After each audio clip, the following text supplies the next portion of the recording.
Okay, so if you know me, you know I used to work for Braille Skateboarding. We used to have great times together. We used to skate, make all the vids, blah, blah, blah. I'm pretty sure you already know that. I feel like I don't need to summarize that. Anyway, it all went down. It all went wrong like what, 6 months ago or so? Maybe more now. 8 months ago? But anyway, this big downfall channel kind of covered it 2 days ago from the sort of mainstream point of view. In skateboarding, it was very known what happened, but from the mainstream, nothing really happened. But it was pretty interesting to see this. And like, this guy's channel is obviously really big, 4 million subs. And you know, the videos are averaging like 1 to 2 million, pretty much, even more sometimes. But I was like, oh, this is gonna pop. Like, I think this is gonna get a lot of views. And look, 2 days, 1.5 million views. It's actually kind of crazy. Like, that's actually really insane. But the video is good, and I already reacted to the full video, so we're not going to be doing that on the stream. If you want to watch it, it's right here. Ricky Glaser reacts. You are definitely welcome to quit the stream and go and watch that right now if you so please, or just do whatever. But if you want to see me react to it, that's where it is. But yeah, it was interesting. The comments really interesting too. Rick got the #1 comment on here, 10,000 up, which is kind of crazy. The comments were kind of like a little bit of a mixed bag, whereas mostly they go, oh my god, Scientology, that's crazy. Some of them say, I love this channel as a kid, and it's so sad to learn this all these years later after I kind of stopped checking up on them. But then a lot of them too go, $20 an hour is not minimum wage, that's insane, blah, blah, blah, blah, blah, which I thought that was kind of interesting. I feel like those people have never been to California or New York, but there's a lot of sentiment saying like, $20 an hour is amazing pay. That is not minimum wage. So I thought that was a little bit interesting. I definitely didn't expect people to say that. But anyway, great vid. Pretty, like, people say, Ricky, what percentage is accurate? I'd say it's like 90 to 95% accurate.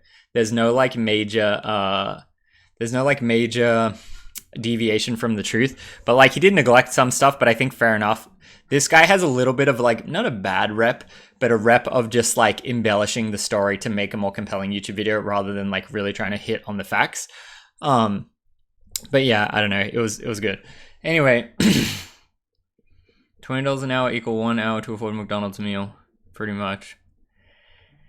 Anyway, okay, so there's two channels. There's this guy, Growing Up in Scientology. I think this is the biggest like anti-Scientology channel. If I was this guy, I might change my branding a tiny bit, because his thing, Growing Up in Scientology, it's not like super clear that he's anti-Scientology. Like, obviously if you watch the vids, instantly you realize he's anti-Scientology, but if you just randomly clicked on this, and even this, welcome in Growing Up in Scientology, I discuss what it's like growing up in Scientology, it's still, you don't immediately realize that he's like super anti-Scientology. But anyway, he does a lot of lives and stuff. Like, I like this guy's channel a lot. He seems like a cool guy. I believe his like origin story was his parents were Scientologists. He was in the Scientology church pretty deep, and I think he managed to quit / escape when he's kind of like 35. And then since then he spoke out against them a lot, and I believe he has a charity too that like helps other people get out of it, or that kind of stuff. But anyway, he does a lot of lives. He was actually doing a live, like he does lives all the time. And then he reacted to the video yesterday. So I guess we're just gonna watch it right now and see what happens. So he knows a lot about Scientology. So like, this is only a 15-minute video, and how he got 45 minutes out of it. So I feel like he's gonna talk about Scientology a lot. Our sponsor. Oh, we got a sponsor though. Does Scientology give you superpowers? Well, see, this guy will give us information to like if people in Scientology like actually think that or not. I think the answer is they do think that. Guys, I absolutely love it when my Scientology world and my favorite YouTube channels collide.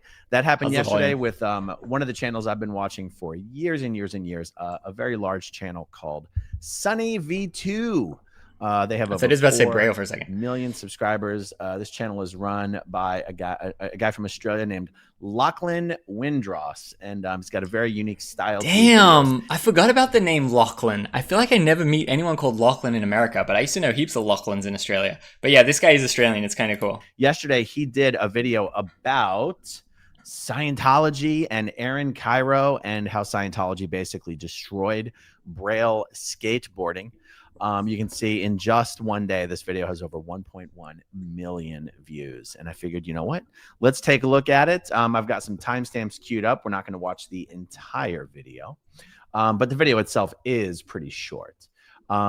We are, and I'll provide some additional commentary on thoughts on some of the stuff. So yeah, mentioned. mainly is like what I'm interested in his commentary. I don't know if he watches too much of the video, we could probably skip or what. I don't know. We'll see. This video, and let's see. I've already got this queued up to the 53-second mark, and let's just get right into it. Let's make sure the sound is good. Here we go. Braille made tutorials on every possible trick. Do I think Aaron cut me because I watched his stream? I think it's actually kind of possible. So this guy, I guess a little bit more lore on the Braille thing, is when I heard Aaron got promoted to the head of Scientology, this guy went live and was making a video about it. And like I said, I kind of like this guy's channel and I was already subbed to him. And I saw he was live and it says, Aaron Cairo, leader of SF. I was like, what the fuck? And it was live right then when I seen it. I was like, what the hell? I clicked in and then I was in the chat a little bit. I said, hi chat, I'm trying to learn. And then I was just watching what they were talking about. But then what ended up happening is like, I said a few things and he's like, oh, we got Ricky in the chat, blah, blah. He like puts my comment on the screen. Because this guy is so anti-Scientology, I feel like it is kind of possible that like someone related to Cairo or higher up in Cairo or whatever, they said like, yo, your employee is in the anti-Scientology thing. You got a mole on the inside, like going against you or something. So I feel like that probably was how I got on the like SP list and got Cairo to ghost me, to be honest. Giving the channel purpose and an That obvious seems direction likely to help everyone learn how to skateboard. The whole purpose of Braille skateboarding, to teach you guys to progress on your boards so you're having more fun on your boards. These videos carried the channel to over 200,000 subscribers, but as Aaron Cairo became more known, so did another completely unrelated video. I am a Scientologist, Aaron Skateboarder. So yeah, we watched all of Guys, this. look how old that let's see video what it is. 15 years ago. That's actually kind of crazy that Scientology was grinding YouTube right from the start. 1 million views too. That's actually kind of interesting. I never actually thought about that.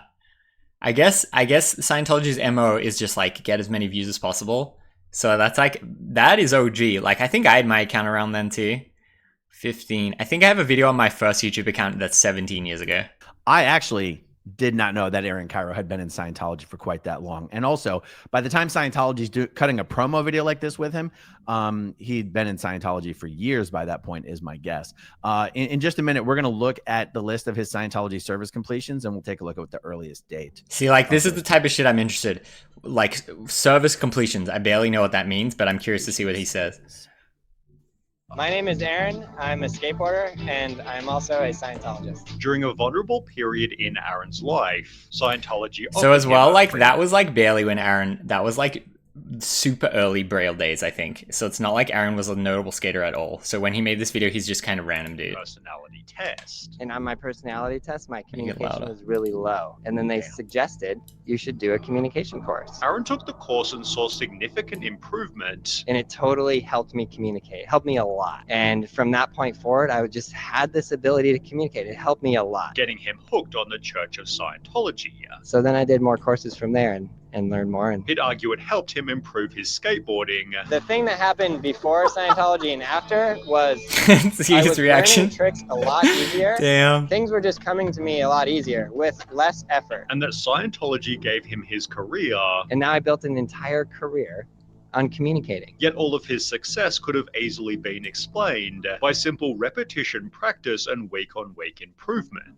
Oh my God. Guys, I've mentioned Another critique of Sonny's videos, they go, I can't stand his narration. Why does he talk like that? Bro, it's just an Australian accent. Chill out. before kind of the overlap between Scientology and Scientology marketing strategy and multi-level marketing strategy, like MLM, where on MLM, when you know, if you're signed up with one of those companies, you know, people who are in MLM make the real money from recruiting other people.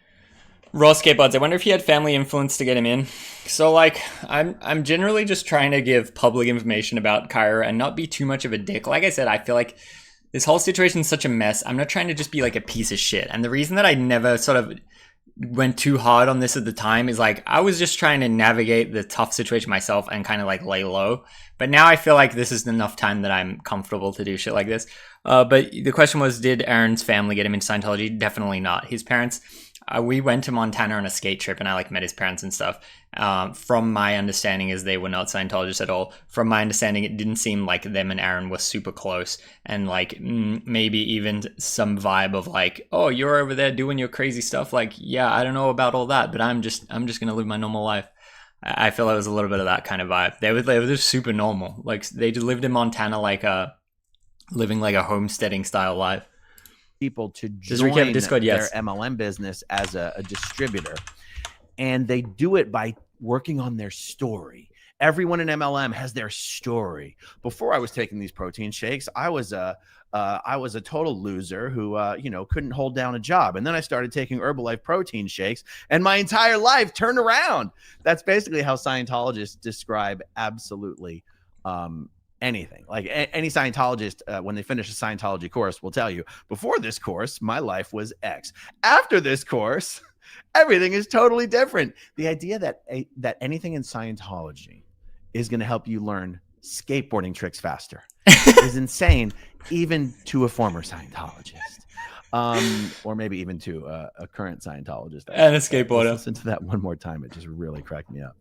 Was Prove his skateboarding. the thing that happened before Scientology and after was I was learning tricks a lot easier. Things were just coming to me a lot easier with less effort. And that Scientology That is a wild quote, but I honestly, I'm sure Aaron regrets that. And you got to think a little bit about the framing in Aaron's life. This is when he's alone. He's a young kid. He just moved to San Francisco. He's just having a little bit of success. He started the Scientology thing, and it's helping his life. How it hit from his point of view. And then they say, hey, you want to do a promo video? He goes, oh, hell yeah, like sick. He was probably so nervous, like to do that, So he probably. He said what he said, but he probably was like, damn, that was fried. I don't know. Who knows, though? It's not like he was saying, see, people like spin the narrative a little bit, and they say like, I saw a video where he said that. He says that in all the Braille videos. In all the Braille videos, he's selling Scientology and telling you to join and telling you to get better. It's like, yo, no, he did that one time, like away from Braille. Nothing to do with Braille. So like, I feel like people confuse that a little bit. I would get a little bit annoyed when people would like actually think the Braille videos is me being like, yeah, Scientology makes you better at skating. Like, I think that's like kind of a fried like misconception. Have I ever watched South Park episode about Scientology? Yo, Noah Norris, OG Braille fan. Yes, I have. It is a banger episode. That might have been my first introduction to Scientology, to be honest. I remember seeing the thing on the screen how it says, this is what they actually believe. And I was like, what the fuck? There's no way. Like, there's no way that this is legit. gave him his career. And now I built an entire career on communicating. Yet all of his started coming success easy could to me have because when I easily finished been puberty, not skating because explained of by religion simple law. repetition, practice, and week-on-week improvement. It's just such a funny, simple observation. Yo, One Eye Brian, Over what time, up? With repetition, That was my first introduction, dude. Appreciate you being here. Better and better and better at the thing that you keep doing and doing and doing. The fact that you also at the same time happen to be doing Scientology does not mean Scientology is the reason you're getting better at skateboarding or even getting better at doing videos. I wonder if Aaron's seen it. So I would obviously, like, I was friends with Aaron and I would spend a lot of time with him. Occasionally, there would be like anti-Scientology shit about him, or like someone would make a video talking shit on Aaron and it would mention Scientology. Typically, the Scientology mindset, like maybe this guy will talk about it later, is if someone makes a negative thing, do not engage with it at all. Don't watch, don't read the comments, don't anything. It's just like pretend it doesn't exist, basically. So like when people were just always talking shit on Aaron about Scientology, you just pretend it doesn't exist. It was their overall like strategy. I remember once Aaron was watching like a TikTok, or it was like a YouTube video talking shit on him, and then it started going Scientology, Scientology, and then he like turned it off and he's like, all right, enough of that. And I was like, oh, interesting. Okay, the next section of the video we're going to skip over. They talk about Aaron hiring another skateboarder who happened to be a Scientologist named Lance Silber. Now, I've never heard of Lance Silber. He's not a prominent guy in Scientology. I've just never heard of him. Okay, this is interesting. But it did remind me that there was another pro skateboarder who joined Scientology and married second generation Scientologist Juliette Lewis. And that's a guy by the name of Steve Barra. I think Steve Barra is a very high profile name in the world of skateboarding. I'm not sure how well liked he is. And of course, probably one of the most famous skateboarders who became a Scientologist was Jason Lee. Jason Lee was enough of a Scientologist to be approved to be in a movie with Tom Cruise. Wait, Steve Barra is a Scientologist? Damn, how do you guys not know that? Yes, Bear is a Scientologist. That's why I always thought skating is so weird, because both big companies start with B. Both have a warehouse, and both owned by Scientologists. Like, why? Why is it like that? Why is skateboarding so tied to Scientology? Maybe it does make you better. Maybe we should join to learn the backside flip over the flat gap. I didn't know that. How do you guys not know that? Eric Costin is also a Scientologist too, guys. You know who told me that one? Aaron Cairo. But, I don't know. I thought people knew that. I really thought people knew that. But see, this is why when people would say to Ricky, you joined Braille and it's run by Scientologists. You're enabling Scientologists, blah, blah, blah, blah, blah. You need to carry that same energy to any pro that ever went to the barracks. Any kid that ever watched Battle at the Barracks. Anything to do with the barracks. Carry that same energy that you're saying to me, Ricky, you're associating with Braille, Scientology, blah, blah, blah.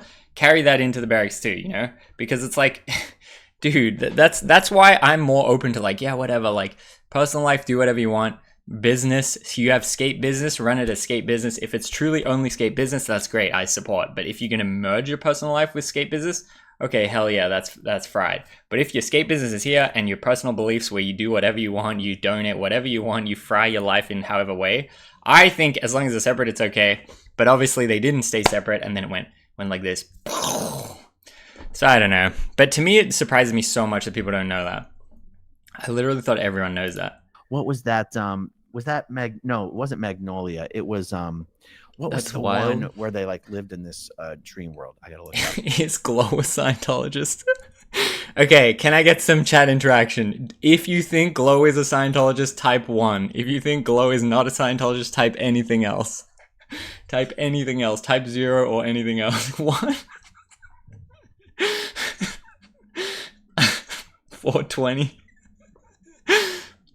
1, no way. People who say that, Ricky, don't really know you, I guess.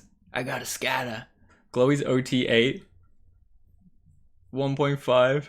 Okay, for the record, Glow is absolutely not a Scientologist. Definitely not. It's also interesting to me, I'll give you a little more context. When I first joined, I knew, before I went to Braille, I knew there was Scientologists. I knew Barracks was Scientologist.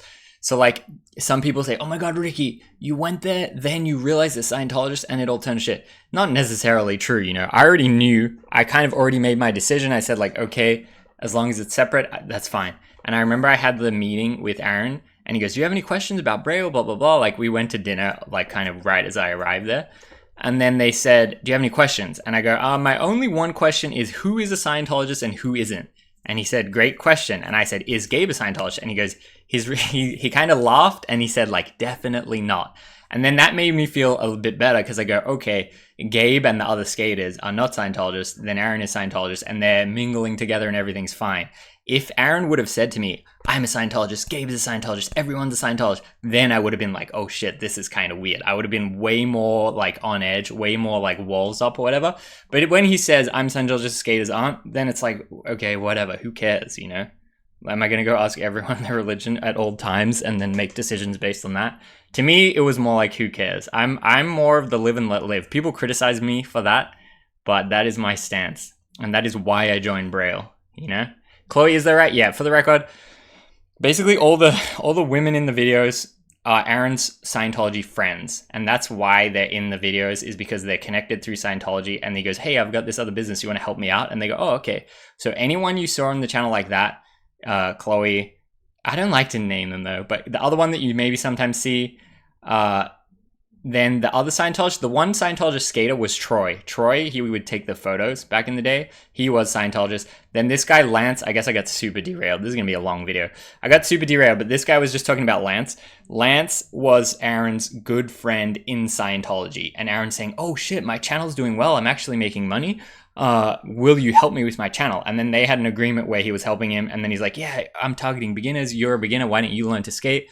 And then they were doing all that. So that's what this guy, it's interesting that he didn't know that. And from what I understand, Lance just lives in LA and goes, it's 12:10 right now. Aaron is working at SF Scientology and Lance is working at LA Scientology, as far as I know. It's interesting that he doesn't know him. Oh, Tom Cruise, Jason Lee, Vanilla Sky. Yes, Vanilla Sky was the movie. Many of you may not know. We'll be happy to know. I'm Jason shocked Lee on is Costin and officially out of Barrett. Pirate Ninja Cat 85 sub for 1 month. Let's go. Thank you so much for the sub. Shout out to the Prime Gaming. Pirate Ninja Cat 85. Very cool name. I'm shocked on Costin and Barrett. Yeah, when Aaron told me Costin, I was kind of bummed. Because when I was a kid, Costin was my favorite skater. Costin was straight up my favorite skater. And like, does it change anything that he's a Scientologist? Like, not really. But I definitely, maybe I did view him in a different light after that. The dude that did Hardflip and Trey, that's Lance. Lance low-key got cracked at skating. I mean, yeah, to go from 0 to Hardflip, fully documenting the whole way, is crazy. Scientology, Hard to believe. Not a Scientologist. It's a crazy world out there. Publicly departed Scientology, has said in his interviews that he is no longer a Scientologist. And even though he has committed Free the Terry Kennedy, ultimate I don't crime think you of should post that in my publicly chat. I departing will ban you. He is still allowed to associate with some other Scientologists who he'd known for a long time, such as Ethan Suplee, for example. They did a whole promo tour for a project together recently. Okay, so let's jump forward to the 4-minute 58-second mark. Next up, Tony Hawk. And this is when they start talking about all that juicy money. Aaron Cairo. Nigel gives me Scientology vibes to me. Why? Why does everyone hate Nigel? I love Nigel. But anyway, that's a story for another time. To Scientology, one of the things that eventually destroyed his skateboarding company, which ran out of money, partially because Aaron was siphoning so much of the damn money to Scientology. Okay, let's take a look at this. It's sick that Sonny made this. Should I screenshot and like print it out? Bill's money went. Between 2015 and 2017. Why does this guy's audio sound so weird when he's reacting? I feel like there's like a filter on it or something. I mean, maybe he does that intentionally so they can't DMCA him or something, but it does kind of sound like it. Did 16 Scientology courses, many of which were incredibly expensive. Okay, so right here, we are going to quickly finally a Scientology jump episode. over to the actual list of his courses completed. Remember, guys, this is not a comprehensive list. This is just the list of services that appear in various Scientology magazines. When it says here publication, it says source 203, source 204, source 205. The source magazine is the magazine for Clearwater, Florida, for the Flag Land Base, the big Scientology organization. Okay, he's going to say a lot of big words right now. So basically what he's saying is I believe this website that he's on is an anti-Scientology site. And the anti-Scientology site tracks who does what course. And then he's saying like, it has to say, it can't just do hearsay, it gives you like a source. So he's saying sources was the internal magazine at the Florida Scientology place. I believe that's what he said. They call it Flag. They call the biggest base it's in Clearwater, Florida. They call it Flag. So I'll try to like, because, I know a bit about Scientology just from general interest of watching like these type of videos, but I'll try to dumb the words down as much as I can if I feel like he says something that people won't understand. In Clearwater, Florida. The Free Winds here. That is the magazine, obviously, for Scientology, ship the Free Winds. You'll see the Advanced magazine. That is the magazine for the Advanced organization in Los Angeles, where they deliver the upper confidential. Bro did most of his courses when I was 6. Oh, I thought you were going to say when he was 6. 2009. So yeah, like the new student hat course. So that's how many years ago is 2009? 16. So yeah, like what we're saying, that video of him saying the tricks came easier after Scientology. That was 1 year after this, right? If it was 15 years ago, that was 2010. So that's what I mean. This was a different era. And Braille didn't really start taking off until like, I can't remember what year, but I think it was less than this. OT levels or operating Thetan levels. And it says here that some of his earliest courses were done in 2009. Okay, so that is, I'm trying to think. Yeah, that is 15 years ago. Wow. So they had this guy do a promo video pretty early on in his. Yeah, see, look, so interesting. There's a gap here. He did the promo video. He did these, then he did the promo video, and then the next thing wasn't until 2014. So I guess this 2009 to 14 was his big skate era where he's trying to get sponsored. When was the Braille? When was the first Braille video that went viral? Scientology Experience. Maybe it was 2009. Which is interesting. And also, I want to point out, this will come up soon. Aaron was, well, you know what? I'll bring it up when we actually get there. So let's just go back to the video. Here we go. The gap was when he was building houses. The L16 Scientology courses, many of which were incredibly expensive. The L10 rundown, for So example, this will be, he has should an give us good estimated info cost here. of roughly $72,000, and this doesn't include the L11 and L12, both of which Aaron completed at the same. So that is interesting that at this time in 2015, he was able to spend 70K. We'll see what Aaron says about. So this guy's name is also Aaron, to confuse it a little bit. So maybe we will call this guy Aaron and call Cairo just to avoid confusion. But it's interesting that he had $70,000 to drop on this in 2015. I think Braille's kind of peak was 2016 to 2018 was when they were really getting the most. So I guess in 2015 he's already doing good. Time. Additionally, Aaron completed something called Yeah, L10, L11, and L12 together are easily over $150,000. Damn, that's crazy. OT3, which according to Reddit, the running tally to complete OT3 would be $278,000. So OT3 is where you learn about the Xenu aliens. So if you know a little bit about Scientology, you hear the Xenu story and the South Park episode. When you first join, they don't tell you the Xenu alien story. It's only once you get to this OT3, and you have to be in the church for years and years and years, and you will have to spend $278,000. We'll see if he confirms this, to get to that level. So once you're in this level to hear the alien story, you're already pretty deep. So that's kind of why the people are like more accepting to it. It's kind of like a sunk cost fallacy. They're like, whoa, this is crazy, but I'm so already all in on this. Like, I guess that's legit. This ignores that he eventually went up to OT6, presumably costing Scientology even buying more. Wu-Tang? I haven't heard So here's about what's that. interesting, and of course, I wouldn't expect someone on YouTube who doesn't already understand Scientology to understand this. The reason it says he only finished OT6 and it doesn't say OT7 is because OT6 is not actually an OT level per se. Okay, so before we talk too much about the levels, the highest level is OT8. It's written by the guy that made up Scientology, L. Ron Hubbard. So you go, I think you go clear, then you go OT 1, 2, 3, then you get Xenu story, then you go 4, 5, 6, 7, 8. And to get to 8, it takes insane time and donations and whatever. It takes literally like 10 years type shit. And some people try and they never even get there. I'm not sure what this guy's highest rank was. I think it might have been like OT5 or so. But Cairo is much higher than this guy. Like I said, this guy's parents were Scientologists. I think he quit when he's about 35. Nice spot to pause on. Thank you. And then he... But what happened in Scientology is they only got to OT8, but then there was meant to be this secret 9 and 10 that were like never released.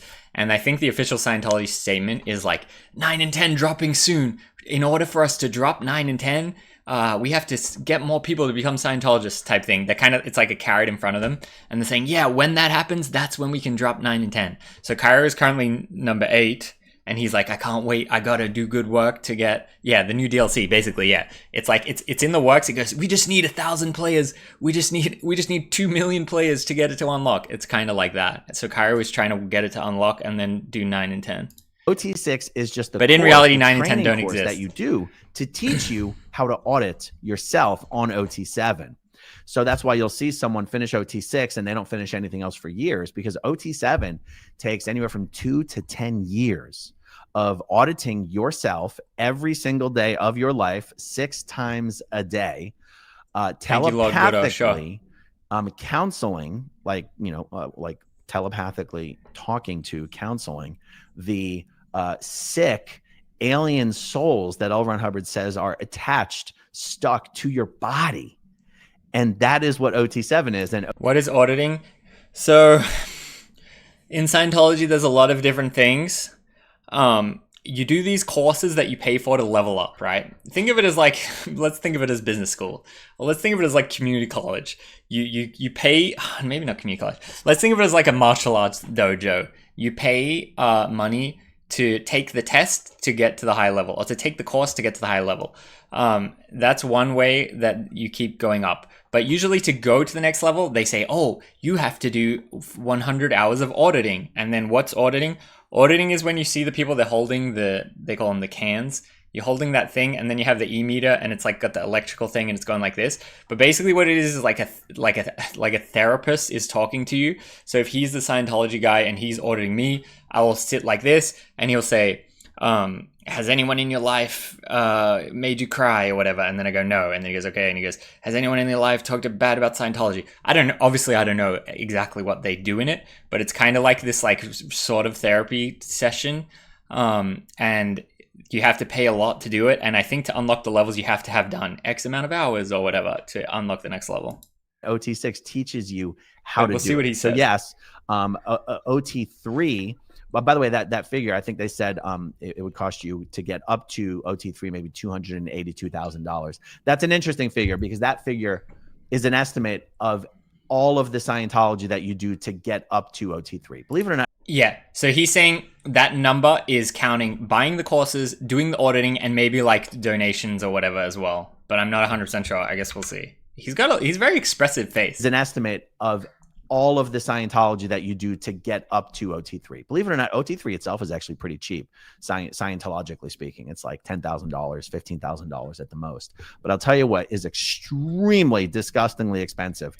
Yeah, so self-auditing is what you do later on. And instead of having the guy there saying, did you do this? You just sit there yourself, and in your mind, you're the guy and you're the person getting therapy. So you just sit there and you go, did anyone say bad about Scientology? Yes, Ricky went in the guy's live stream. Oh no. And then you watch the needle. So you do it to yourself, I think. My understanding of this is just like watching the documentaries and shit. Like I don't know everything about this, you know. Obviously, I have no connection to Scientology other than just working for Braille, and we never really talked about it that much. But my knowledge just comes from watching shit like this guy, to be honest. OT5 is unbelievably expensive as well. OT5 itself can cost at least $50,000. OT4 is probably closer to $15,000 to $20,000, but it is expensive. Aaron believed that all of this was worth it. An article on his training wrote, L10 was a particularly revelatory experience for him. The gains and abilities are so high, I could not even dream they would be available. My space is so big and so clean, and my flows are wide open. I got rid of masses that had been in my space for trillions of years. Yes, folks. I'm surprised they let him be around you for so long. I don't know. Like I said, I knew, I knew Cairo was a Scientologist going in to moving to America and stuff. And I made my decision. Should I associate with this or should I not? And I made my decision and I did. Do I regret my decision now? Like, honestly, I don't really think so. I don't think like, damn, if only I was more informed, I would have steered clear of this and never done this. I personally, if I'm honest, I don't really feel like that. I kind of just like, yeah, I went on the roller coaster. Let's see what happens. I always kind of thought like maybe there was a possibility that it could go this way. I wish it didn't go this way. I wish he could have kept them separate. I wish he could have just actually tried in his channel, done whatever he wanted in his life, and actually tried in the channel. But what I will say is like, to me, when he's just Scientologist doing his shit, you know, if he's just Skater and Scientologist doing his shit, kind of more Bearer style, that's different to if he's Skater and then he becomes the leader and then there's these anti-Scientology people saying he's the leader. Like, that's too much. If he was like that when I was going to join, I wouldn't have. No way. But like, if he's just doing his life, donating, doing self-auditing, whatever, to me, I was like, okay, it's far enough away that it's like, I don't really care that much.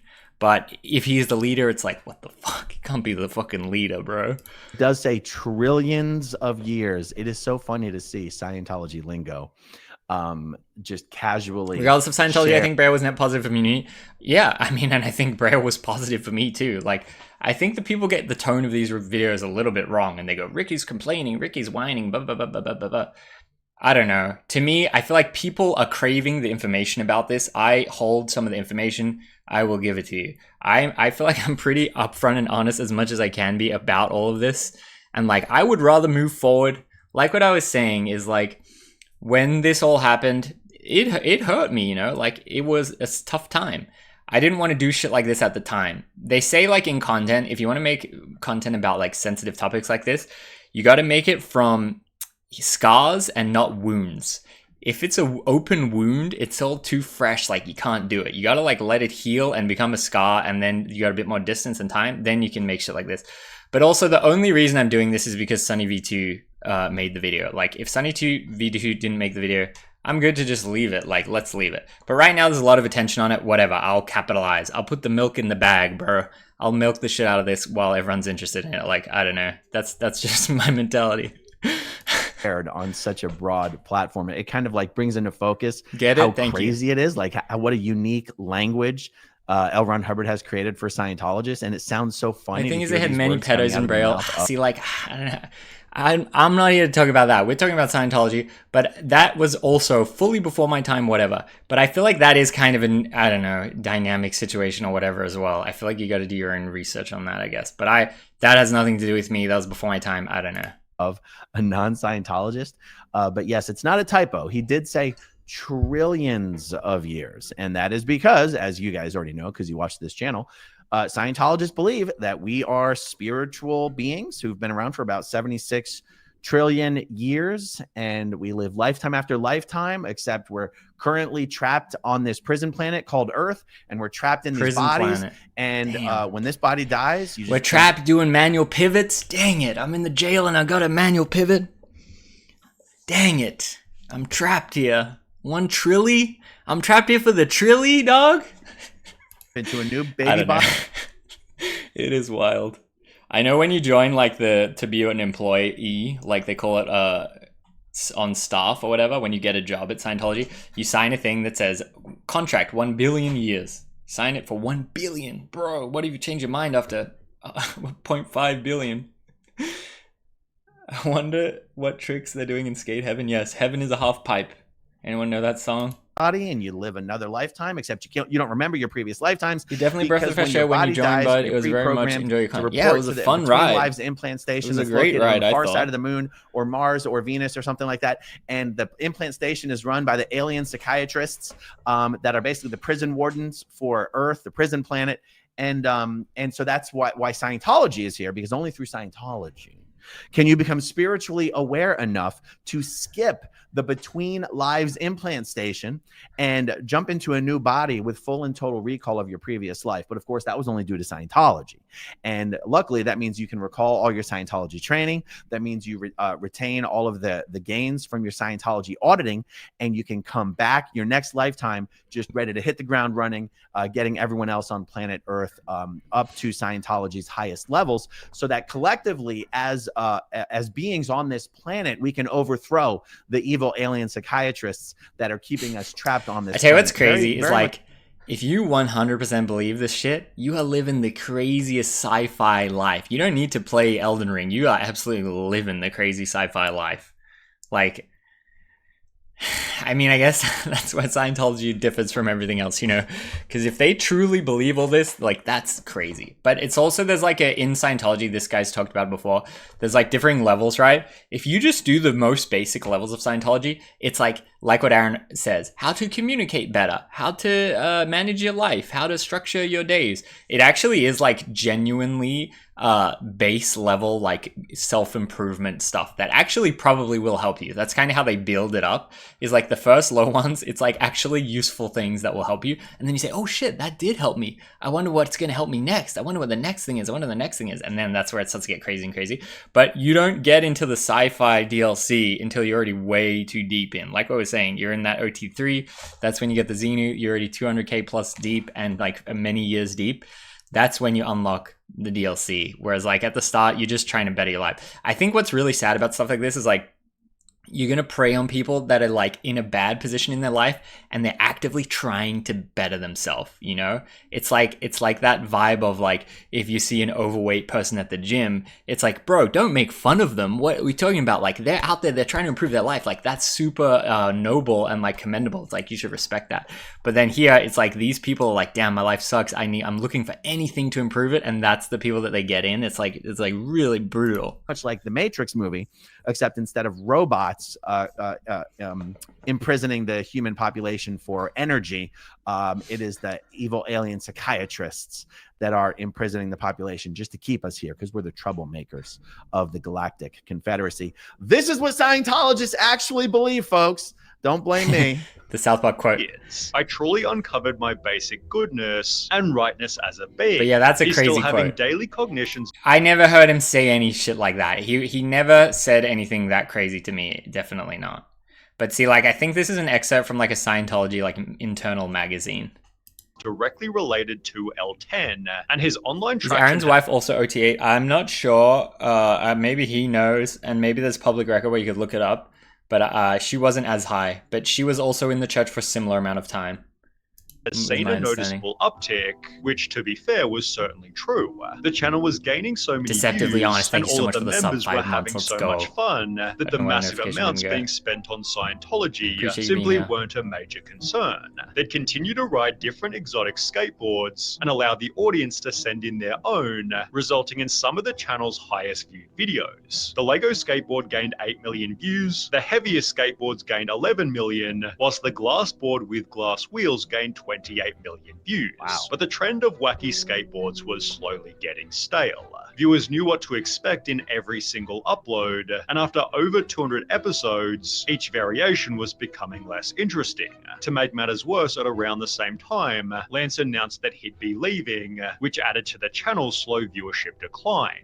In Dumb Data's video about So funny they Braille, mentioned it's Dumb shown Data. that from 2016 to 2019, Braille's views fell by See, they talk about from 2016 to 2019, the views fell by half, but obviously you can see that 2016 was an outlier, right?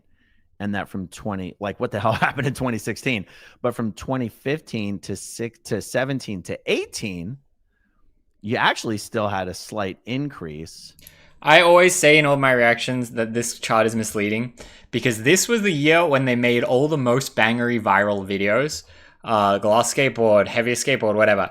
But this 466 million views, that didn't come in the 2016 calendar period. That came in the 2016 to 2023 calendar period. Because even here, some of these views were going up to here. So it's a bit of a misleading chart. It's just this was the year where they made all the videos that like got into the algorithm and perpetually were going, you know? So like what he's saying, it is an outlier too. The data should be a little bit less skewed because this is only the views on the videos from the dates as they stand when Dumb Data like scrubbed the data. Is this an old video? First time chat, appreciate you being here. No, we are live right here, right now, direct. And things didn't really fall off until... Oh yeah, so also in the timeline we see Aaron did the courses. So he filmed the video.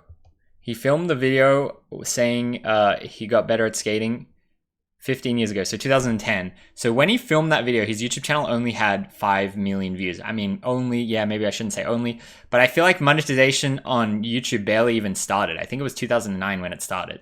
So he's like only just making a little bit of money from YouTube, saying like, whoa, maybe this is a legitimate path here.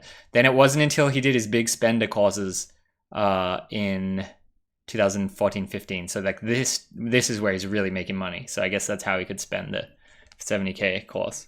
Oh, 2020, the way I look at it. Almost 60%, at which point things began to get weird.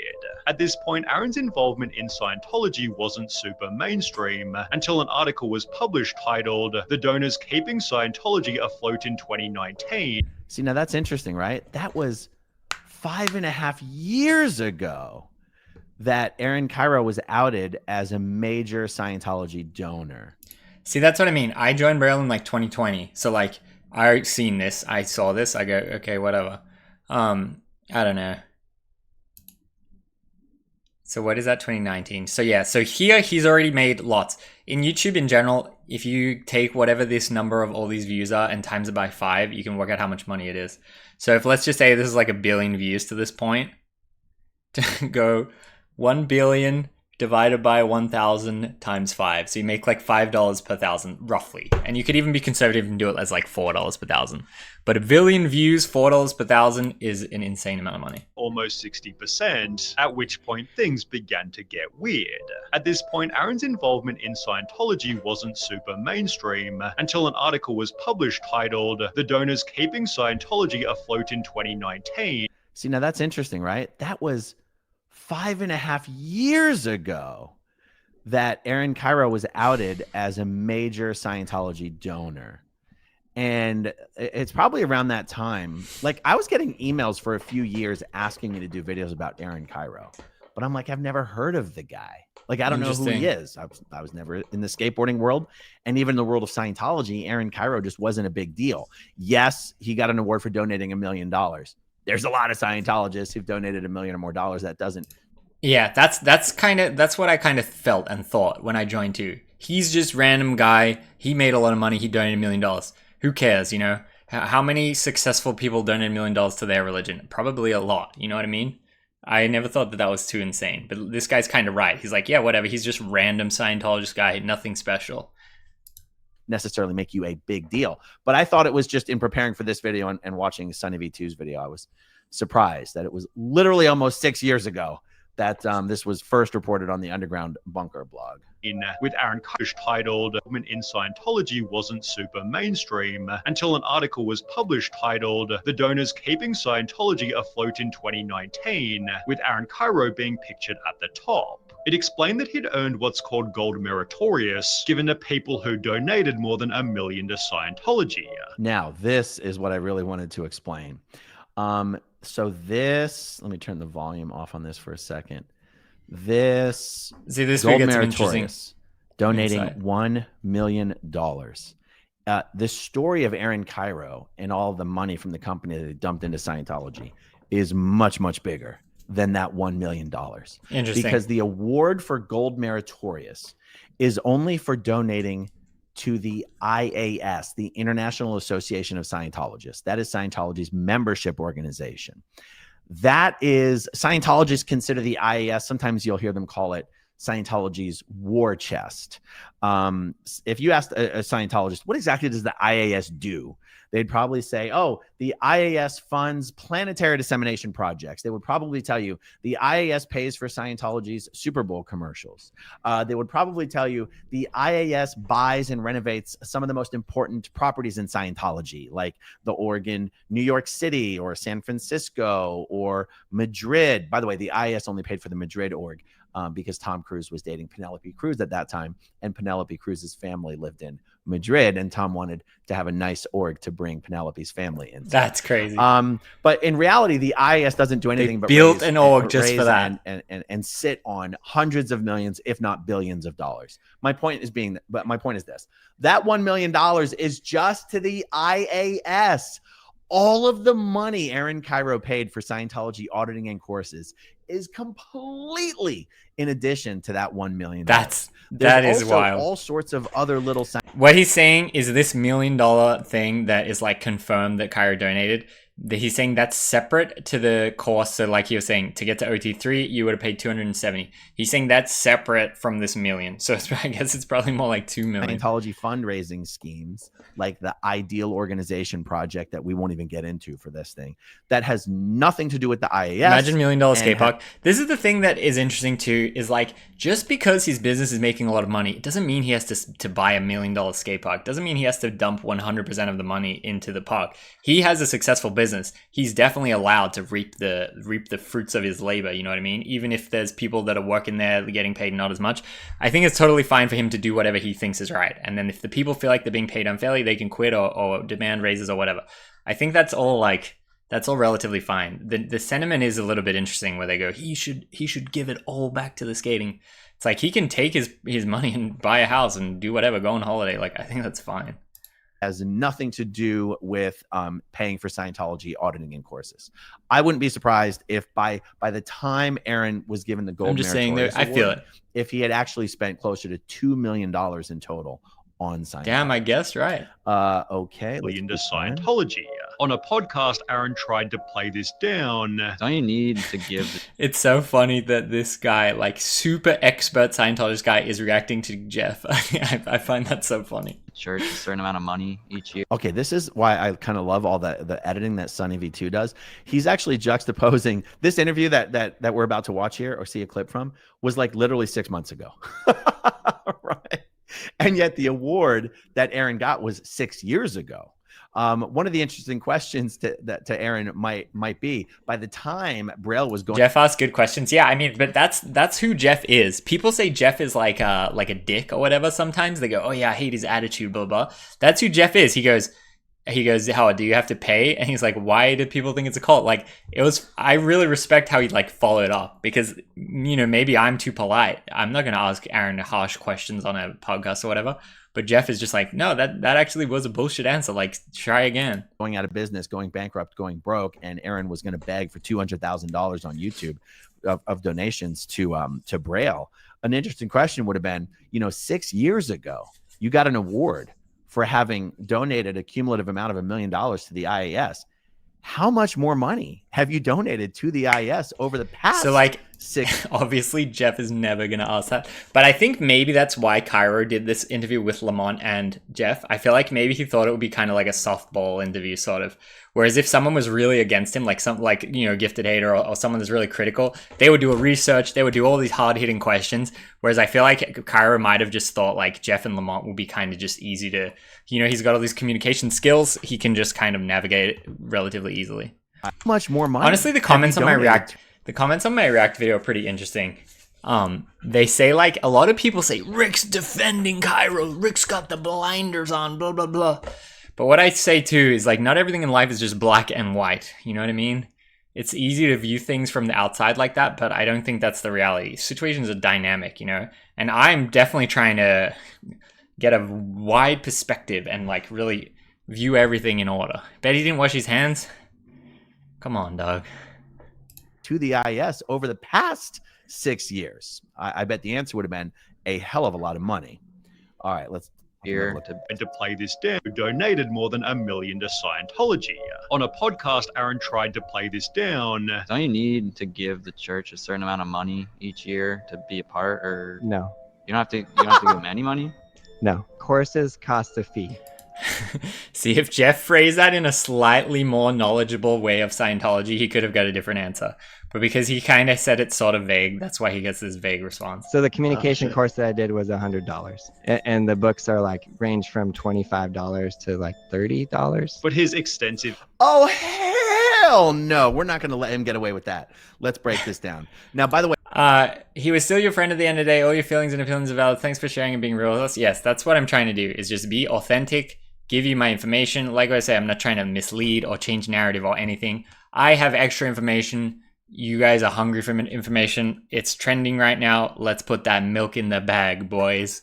We're gonna milk the shit out of this. by the way, one of the pieces of fun that I had in the video that I did about Aaron Cairo was explaining that by the time he did this interview right here, what we're looking at right here, Aaron Cairo was already the leader of Scientology in San Francisco. He was the executive director of the San Francisco Day organization.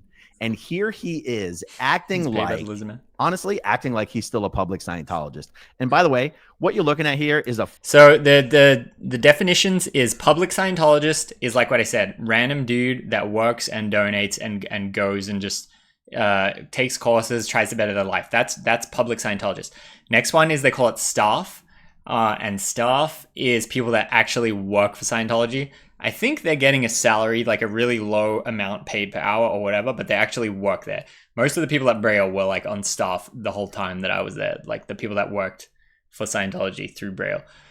The people that were at Braille that were Scientologists, most of them were on staff, like what Aaron is. But he's saying at the time of this interview, this was when Aaron came back. Darcy D, the awesome sub for 1 month. Thank you so much, Darcy. Appreciate the Prime sub. Let's go. This is when Aaron came back to Scientology as the leader. So this is when it was all popping off. And this was when I was like, man, what's Rick gonna do? I don't really like that he's the leader right now. This is kind of fucking crazy. Yo, Meme Ticks, what up? Aaron Cairo jump scare? Yes, for real. We diving into the depths today. Stuff at the Sea Org get $50 a week. Yeah, so there's also this thing called the Sea Org. I don't know if it exists anymore. I think it might have been disbanded, but it was basically the super dedicated staff members. They could kind of join like sort of like the Navy, also like the most dedicated working Scientologist. And that's what this guy was. This guy was a Sea Org member. And like I said, I think he got up to OT5 or so. You can watch more information about him. I think it was something like that, but he was born into it and escaped when he's 35. Hey, Rick, what up, GR? We are going deep on Scientology today. We're reacting to the Scientology expert. 41-year-old grown-ass man. And as I was watching this clip, Lance I joined could the Sea Org? not No way. help but be reminded of Steve Buscemi in 30 Rock and his his very Escaped at 35 is meme-worthy crazy. appearance as an undercover police officer at a high school. It looked a little something like this. I was part of a special task force of very young-looking cops who infiltrated high schools.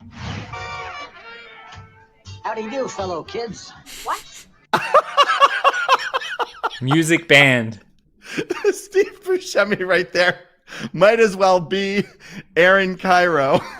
Yeah, I feel like if How do people are you do- interested, watch some of this dude's video or just watch any of the anti-Scientology docos or whatever, and you get a bit more of a better picture of it. It is a very interesting like rabbit hole to go down, I'll say that. You fellow kids, I'm a teenager like you. I'm not the leader of Scientology in San Francisco or anything like that. Okay, so let's take another look here at what lies have been detected here in what Aaron said about giving money to Scientology. Now, the first thing is see, he's being cute because of how the question was asked. Do you have to give Scientology Like what I a certain said, amount of money? Jeff each wasn't year? that Well, the strict answer on to it. that is no, because there is no tithing in Scientology. The reason there's no tithing in Scientology is because 10% are rookie numbers, bro. You need to up your game, bro. Where's my Grant Cardone hat? It's too far away right now. Like the Mormon Church, for example, I think you're supposed to tithe 10%. Guys, Scientologists usually give more than 100% of their income to Scientology. 100? More than 100? Uh-oh. That seems like a little bit too much of a percent. Scientologists go deeply. Dono goal for Rick to spend all day at a busy skate park mall grabbing. I thought you were going to say dono goal to go to Scientology. Dono goal to buy Dianetics and read it on stream, story time. Deeply into debt in order to give money to Scientology. Scientology would go broke if there was a tithing system, because that would be a huge step down from the percentage of a Scientologist's income that they normally donate. So let's take a step back and start with how the question was asked. In the books, Each year to Tried to play this down. don't you need to give the church a certain amount of money each year to be a part, or no. See, technically that's true. you don't have to give them any money? See, but you do have to give them money, just not See how he per follows year. up? You have to give them money for W. every Jeff. little thing that you do. No. Courses cost a fee. So the See, that's true. Courses do cost a fee, but here's where the lie comes. communication shit. course that I did was $100. What he should have said is the communication course that I did 15 years ago when I got into Scientology was $100, because that's what they call an introductory course. He's a bad liar.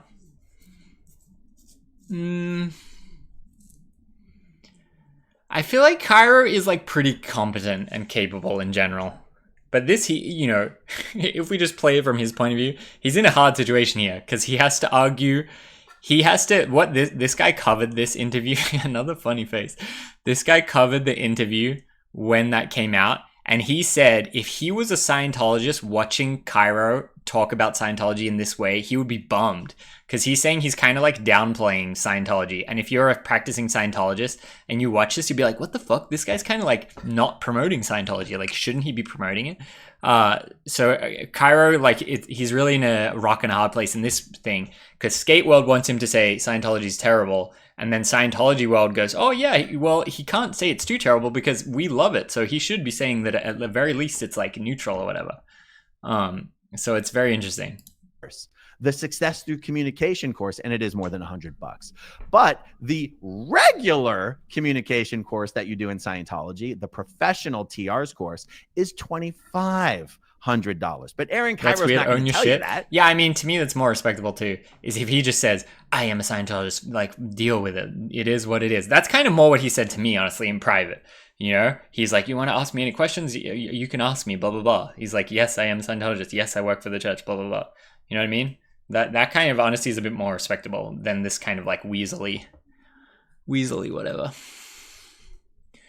Does he downplay it because he didn't want to lose the skate community? Well, that's the reason he never talked about Scientology before. There's only that one video from 15 years ago, like this guy covered earlier. And he never mentioned Scientology in Skate World ever. Same as Bera. I don't think Bera has ever mentioned Scientology in Skate World either, which is because he knows it leads to this rock and the hard place.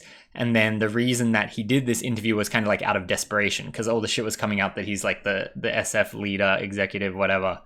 That's like at the timing of this interview. So it was out of desperation that he did this, I feel like. He's not going to tell you that because that's not what a Scientologist is supposed to say when they're asked about the money factor in Scientology. All right, what else does he say? And the books are like, this costs a fee. So the communication course that I did was $100. And the books are like range from $25 to like $30. But so yeah, that's true. Yeah, a book costs about $25 to $30. Thank you, first time chatter. Yeah, Mr. the Waffles. book. But when you do a course, you buy the book and then you pay for the course. And also, he's still only talking about introductory courses. You're not even considered a Scientologist when you're doing introductory courses. And yet the person answering this question is literally the leader of Scientology in San Francisco. And he's just pretending like, bro, I only ever spend $100 on courses. Come on. Come on, kids. But his extensive involvement was documented everywhere. He'd appear in yet another Scientology promo video for which he was heavily roasted in the comments beneath. But negative audience feedback didn't change his feelings. Somebody says something bad about that, so I'm just going to stop. Like, no way. And to be honest, No way, kids. Yeah, that was one a of little the things that I creepy said response. in the last video. Regulums Fargan subbed for 1 month. Let's go, Regulums Foggin. Thank you so much for the support out here. Well, the main video. There's a video I did on this that got a ton of views. Is that if I were a staff member of Scientology, if I was one of the staff members in San Francisco, and our executive director was a guy who's pretty much a celebrity, and I saw, and we're all supposed to be working our guts out to get people into Scientology and to expand the organization, to get more public in, to recruit the public to become staff. And I saw... So like what I was saying earlier about the OT levels, the average Scientology's goal is like better their life so we can bring Scientology to everyone. And then when everyone is a Scientologist, the world will be a better place. That's the kind of campaign mode they're running in the sci-fi game. So this is what he's saying. And then what he said at the time is that he's saying if he watched that as a loyal Scientologist, he'd be like, yo, what the hell? Like, that's not really towards our goal. We're meant to be trying to get more people into it. And you kind of were like downplaying it. And you're meant to be the SF leader. That's what he's saying right here. Our executive director on this podcast acting like he's still a public Scientologist and not actually being upfront and forthright about how dedicated he is to Scientology and why it's important to be a Scientologist, why he's prioritized Scientology over his skateboarding company. I would have felt really betrayed. Betrayed. It seems like Aaron Cairo has made missteps every step of the way on this. And I'm going to highlight some more examples of that as we carry on here. Were you ever pushed to join? Even a little bit to join? No. I will say they pushed me 0% to join. Like, not once did they ever say, hey, consider this. Hey, I'm going to go to the org. You want to come? Like nothing they ever said for me was related to Scientology. Never, ever. So I think that needs to be clear. And Aaron would say, hey, if you have questions, if you Google things and see weird stuff, you're welcome to ask me questions. He's like, I'll answer any questions you want. So like, I feel like people kind of get the wrong idea. They go, well, he's a Scientologist. He's probably going to recruit Gabe. He's probably doing this, probably doing that. It's like, he really didn't. Like, to me, at least, maybe it was different in the earlier days. Maybe some of the other guys will say something different. But to me, specifically, he never did anything like that. Have you ever asked him anything? I went to dinner with him and his wife one time, and we were talking a little bit about it, and they go, any questions? Any questions? The wife goes, any questions? Any question? And it's like, I don't know, it's a dicey situation. What do you say? What would you say if your boss Scientologist goes, any questions? What do you say? This is my question to his wife. I said, when you watch Braille videos and you see the comments say, oh my God, Scientology, that's so terrible. That's awful. Like, that's fucked up. I said, how does that make you feel? And she said, I can't remember exactly what she said, but she said something to the sentiment of, I know what I'm doing is good, and I know that I'm doing a positive thing for the world, like I'm saving people's lives. So when I see someone that doesn't understand what I'm doing, just saying bullshit, I don't let it bother me. She's like, it makes me feel a little bit sad that they're so misguided or whatever. She said something like that. Should have asked about Xenu, but if I asked about Xenu, I think I would have got blocked right there at the dinner table. I don't know. I did always, when I first joined, I was like, all right, I don't really know how to navigate this shit, so I just don't really want to talk about Scientology ever. But then I guess I got more comfortable and I got more as an experienced creator. And I can talk about whatever the fuck I want, you know? So I became less afraid of like, I was a little bit timid, I guess is the right word. Whereas now we're at the ultimate, we're fucking reacting to the downfall. But I don't know. I thought it was an interesting story. Aaron just holds his hand out. She seemed a little brainwashed in the podcast she did with Aaron. That's what I say too. You should watch. I mean, it's still on the Braille Army channel. There's a podcast with Aaron and his wife, and they talk. It's interesting to watch because you can tell at the start, or they're on the same page of like, yeah, we're not going to mention Scientology because that's just, they know to do that. But you should watch how they talk. And they go, yeah, my colleague from work. Oh, my friend at work. I was at work and then this happened. Yeah, at my work, this. And it's like, you just need to change at work with like the Scientology Center. We were at the Scientology Center and fellow Scientologists, this. It's very interesting if you watch it in that kind of light. If you just casually watch it and you go, oh, she was at work. But then you got to change the words to at work to at Scientology. Again at this point, his involvement in Scientology. No way. Oh, that was actually an interesting photo. Again at this point, his involvement. This guy was one of the behind the scenes ladies' husband, I'm pretty sure. I don't know who that is, but I can tell from the blood. In Scientology. No way. And to be honest, again, at this point, his involvement in Scientology wasn't really hurting anyone. However, this was about to change. In January 2020, Braille uploaded a video titled I Need Help, requesting that viewers donate to him to save his hometown skate park. Anything that you guys can give would be incredible. We're trying to raise $200,000. Anything that you can give would be so amazing. This led to videos such as Aaron Cairo gives Scientology $750,000, but begs fans for donation. And that's being polite, because by this point, Aaron Cairo had probably given closer to $1.5 million to Scientology.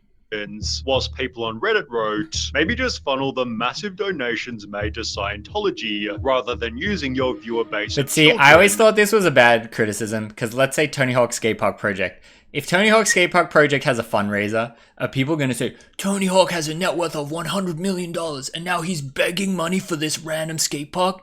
Like, maybe the positioning is a little different because Tony Hawk is not on the video like saying please. But still, I always thought this was a little bit of a weird narrative. And the narrative, this is what I always say too, is that like, yes, I would say that. But he does. I think Skate Park Project always raises money. They always take donations. I think all the money you donated to Jay doing the Skate Across America, or at the end he partnered with them. But at the end it went to Skate Park Project to build skate parks. I think overall facilitating a donation to build a skate park is not negative. But what I thought people got wrong about this story, it's valid to view it however you want, right? But I want to give people the proper information, is that it was a $200,000 goal. Cairo goes, hey, I would love to make this happen. I'm trying to get money from the city. I'm trying to fund it myself. I will personally put $50,000 and we're going to try to reach the 200,000 goal. So there's 50 to start. We're a quarter of the way there. Let's try to raise the rest.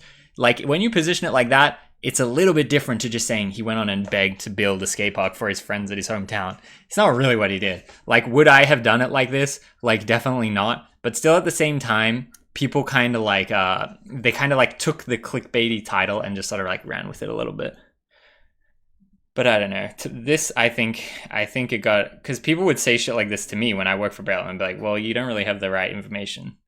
But I don't know. I'm not really defending it too much, but I just feel like you can make your own decision on that. To recreate your park. Comments read, did he have this much money when they had Carlos sleeping in the warehouse like a homeless person, leading people to make a realization? I heard that most of the profits of Braille go to donations. I thought he doubled the donations. I mean, I could be wrong, but I thought he put $50K down, goes, let's get this going. That was my understanding. Maybe there's a way that we could look it up. But like I said, this is before I joined Braille or anything. But that was my understanding. He just put 50 down and goes, yo, let's get this going. Instead of to the skaters that make it what it is. The skaters were running all the brand deals whilst barely being paid. It's like, you want us to be the face saying, hey, buy this product, do this thing. And then like we gain nothing from the brand deal. Like we have sponsors of our own as well. We have sponsors that conflict with this brand deal that you're going to try to make us go and do on our own. Always repping bands. Yeah, do I get some video incentive right here? Normal low wage. And even built ramps for the channel without compensation. They asked me to build it and I built it the day of from scratch. And they didn't even drop a penny. Imagine working for someone, carrying the channel for $20 an hour. Then you hear that your boss donated $1 million to Scientology. Yeah. I mean, Yeah, I shout out couldn't to help Danny. but be reminded when you hear of the skateboarding company and the channel making tons and tons and tons of money, and the people who are making that possible being paid peanuts.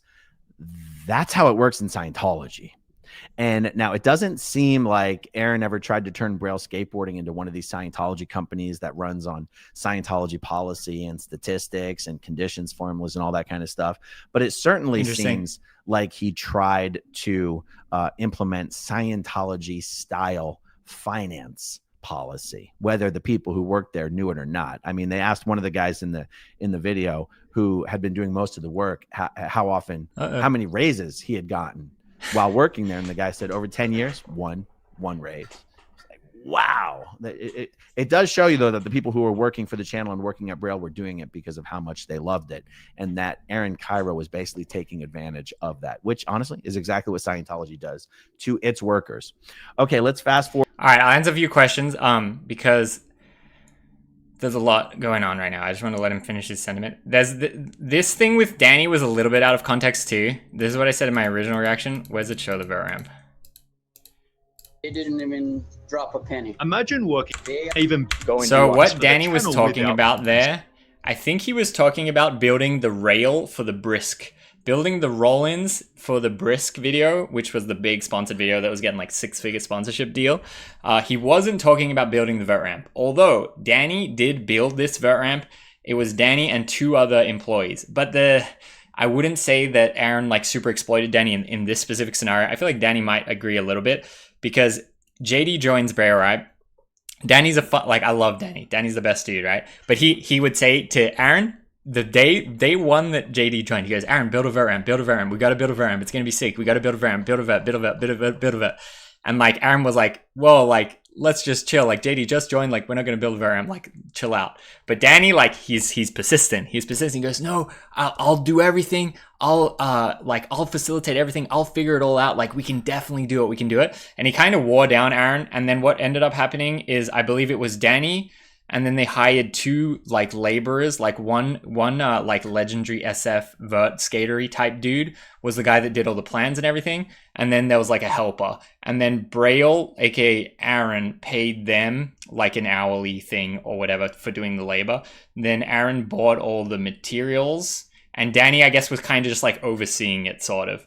And then I think Skatelight gave the plies, which is expensive. Like one of these sheets I think is like $400, so it's like 4, 8, 16, boom boom boom, so a lot of money in just the plywood. But like, I think if the reason that this got built was because of Danny's persistence, and because he said, hey, it's not going to be that expensive, we'll do it this way, like I'll facilitate it all. Like, that's kind of why it got built. So I don't think you should just say like Danny built the vert ramp and got nothing. Like, that's a little bit misleading. I think it was sick that they built it. I think it was sick that Danny was persistent. Like, shout out to Danny. He 100% was because of Danny that this exists. Like, normal person would kind of just go, oh, okay, he doesn't want to build a ramp, fair enough. But Danny, like, made it happen. Like, that, I think that was sick. But a little bit misleading in the video, how Sonny positions it. And then, what was the other question I was going to answer? Crowdfunding is widely accepted means of charity. Important thing, the skate park gets achieved. Yes, the skate park did get built, that one that had the controversy, and we went there. There was a little plaque that said, like, thanks Aaron Cairo for helping make this happen or whatever. W Dad, yes, for real. I think, was there another thing I wanted to address? Someone bought, I don't know if it was bought or they just took this away, but someone else in Montana came and got this vert ramp. I met the dad and the kid when I went to Braille to film my like video after it was demolished. I wonder if they built it. They said, yeah, Ricky, like you should come and bring JD when it's built. Like it'd be cool to skate it again once it's built. I wonder if they built it. Maybe I can get information on that somehow. But anyway. Let's go. Let's see how it went down.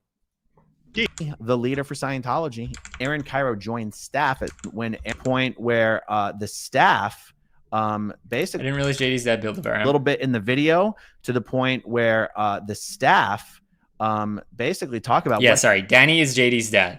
The name Danny is JD's dad, and that was the guy talking, saying he was specifically talking about the ramps for Brisk. Danny would build a lot of stuff for Braille, but at the same time, it wasn't Aaron saying, hey Danny, please build this ramp. It was more Danny going, yo, this would be sick. Like, this would be really fun for JD. Like, how about I build this for you? You don't need to do anything. But Aaron did kind of like rely on Danny's like charitable nature and like willingness to help his son to like get shit done. But it was kind of like a mutually beneficial relationship, I think. And when Aaron Cairo was basically taking advantage of that, which honestly is exactly what Scientology does. And I said, over 10 years, how many, I'll never money, and the people who are making that possible being paid peanuts. That's how it works in Scientology. And now it doesn't seem like Aaron ever tried to turn Braille Skateboarding into one of these Scientology companies that runs on Scientology policy and statistics and conditions formulas and all that kind of stuff. But it certainly seems like Aaron called my city contact looking if anyone wanted the skate park before they demo it. Really? Raw skateboards? In Arizona? That's crazy because they didn't call Rick to say they're going to demolish the park. He tried to implement Scientology style. I mean, at least he was trying to give it away, I guess. Policy, whether the people who worked there knew it or not. I mean, they asked one of the guys in the... Any questions, I'll try my best to answer. That's fair enough. If someone chooses to put a lot of work in something with no expectation of reward, anyone on the receiving end shouldn't be accused of exploitation. I agree. Like, I think so too. Was he exploiting his charitable nature? It's like, maybe it's slightly, but like I said, it was... If someone comes to you and goes, I'll do this for free, like, no, you don't need to do anything. You don't need to do anything. You can't really say they're exploiting. So it was, like I said, and did it benefit JD? Like, hell yeah. Was it good having a ramp there? Hell yeah. So, like, shout out to Danny for making that happen. Video, who had been doing most of the work, how many raises he had gotten on crutches while working there. And the guy said over 10 years, one raise. He was at the event? Aaron went to Arizona just before they demolished it? Really? He honestly seemed like a good guy, but I kept my distance because of this drama. Manteca, California. I think Danny was mainly mad about the ramps he built to grind over the pool. No, well, like what I said, Danny built the ramps to grind over the pool. Braille received six-figure brand deal. Skate is in the video. And I think at that time, JD was still not getting paid because he was too young or whatever. JD gains nothing, and Braille gains... six-figure brand deal money, and Danny had to build the ramps. It's like, bruh. Wow. Definitely valid to be mad. It does show you, though, that the people who were working for the channel and working at Braille were doing it because of how much they loved it, and that Aaron Cairo was basically taking advantage of that, which, honestly, is exactly what Scientology does to its workers. Okay, let's fast forward a little bit in the video to the point where the staff basically talk about what happened when Aaron Cairo, they didn't know that this is what he was doing at the time, when Aaron Cairo joined staff at San Francisco and was sent to Clearwater, Florida to train under David Miscavige. Who wants to come to business school, guys? Scientology. Sign your permission slips. Let's go to business school. It only takes 5 months. Stream ends when I complete business school. In San Francisco. Let's see how it went down. As in 2021, Aaron came to the team with another wild announcement. He goes, in 1 week from now, I'm going to business school for 5 months and I'll be back. And then we're like, whoa, like what the? As a result, Gabe became responsible for running Braille completely. Look at Gabe's fit. Black on black with double collar. Aaron disappeared to focus on business school. 2 months passed. No one has talked to Aaron at all. It's like, it's not like he's on the phone going, hey guys, how's it going? Oh, the videos have been good. Like, oh, you're doing really good. Nothing. It was just silence, like legit, like silence. This disappearance lasted longer than expected. See these guys, it's so crazy to me. Like any Scientology staff member going to Flag for training. Flag is the name of the big Scientology organization in Clearwater, Florida, where Aaron Cairo went. Anyone who's been on one of those training programs know you basically disappear into a black hole. You're not allowed to use the phone. That's what I was saying, and when he came back, I said, yo, you could have tried harder, you could have done it. But that's what I thought, is that like you straight up, like this guy describes, into the black hole. There are no phones. There's no phones in the motel rooms where you live. There's no phones in the course rooms. There's no phones in the atrium where you get to hang out at break time. There's no damn phones. I mean, when I was at Flag, and this was a long time ago, there was pay phones in the Fort Harrison Hotel across from the reception desk. And you could, if you had a phone card, one of those pay phone cards, use the pay phone. I'm guessing those phones aren't even there anymore. The idea that they would take Aaron, a guy who was a celebrity and who had a company, and allow him to disappear into this black hole and not even communicate with his employees, so bad for not his even business. communicate with the people who are running the show, just shows you how absolutely clueless and out of touch with reality people are in the Scientology bubble, to think that you can just do that and it's gonna be okay. Well, as you're gonna see, it was not okay. What this guy always says too, he says Scientology's biggest enemy is themselves. And like they do a lot of shit like this. Because they're following their rules and stuff, oh, don't have any communication. It's like, yeah, bro, 2 years away from your business, no shit, that's gonna tank it. That's what that guy's saying. Is like the only reason that happened was because of Scientology. And then now you could say, oh, Scientology is gonna gain less from Cairo because now he doesn't have a business to make money from. So it's like they mess it up themselves. Did his wife go with him? As far as I know, she did not. So the 2 years he's away from Braille, he's also in the black hole from his wife too. That was my understanding. So it kind of shows like how dedicated they all are to the cause if they're willing to like not see each other for like months and months and months.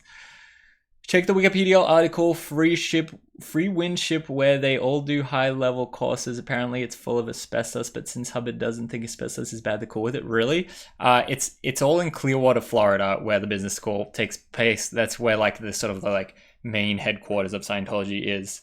I've never heard that word, free wind ship. But that might have been, I don't know if that was 2025 version or if that was back in the kind of like early 60s, 70s era when L. Ron was still around. Because I know when he was doing the Sea Org stuff, he would live on a ship and all that. But that's kind of like back law, not really super relevant to Cairo. Hey. The 5 months, it ends up being like, I want to say like I didn't know he's married. His wife is inside. Yes, they met in Scientology. I would always say to them to have kids. I was like, Cairo, you gotta have kids, man. Like, I feel like you'd be a good dad. You should have kids. And they would always be like, nah. I thought that was kind of interesting. The way again, he's like, oh, I gotta go back. I didn't finish. It was not long, and then he was gone for again, like I want to say like 4 or 5 months, maybe even more. Then he come back for like 1 week or something. Then he was gone again, and I want to say the total time was about like 2 years, I think. After 2 whole years of barely being on the channel, Aaron returned with a video titled "I'm Sorry," initially acknowledging his disappearance. I've been absent from the videos. I know you guys know that. I'm back. We're getting back on track. Before again claiming to be learning about business. Back on track. I did take some time for myself, and I did learn as much as I could about business.